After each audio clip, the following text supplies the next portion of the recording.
Jasur. Har kuni mana shunaqa ovqatlanish joningga tegmadimi? Ha? Vazningni qara.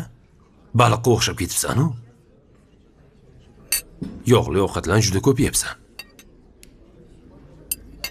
Men bularni yeganim bilan qornim to'ymaydi baribir. Boshqa narsa ham zakaz beraman. Haligi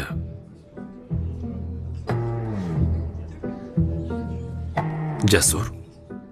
Anchadan beri bir narsani o'ylab yuribman-da. Xo'sh, nima ekan?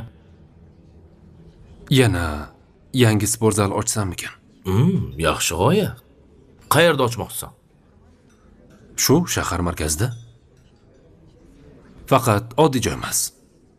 Zamonaviy jihozlangan. Suzish havzalari bor. Fitness xonalari. Odamlar ham sog'lom turmush tarzini o'zlashtirsin deyman.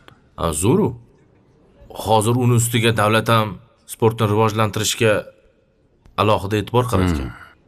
Oxirgi 4 yil ichida sportga ajratilgan byudjetni 2 barobarga oshirdi.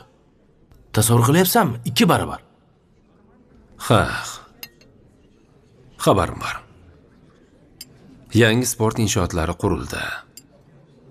Eskilari esa rekonstruksiya qilinyapti. Men ham o'z zalim bilan cheklanib qolmasdan ko'proq odamlarga imkoniyat yaratmoqchiman. Sen buni birdaniga rivojlantirmoqchimisan? Yoki asta-sekinmi?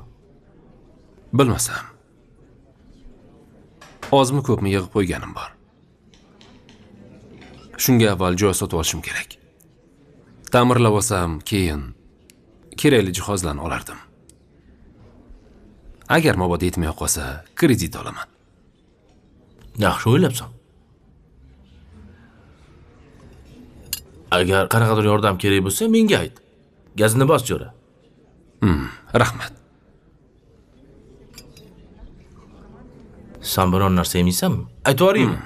Yo'q. O'zing yeyver.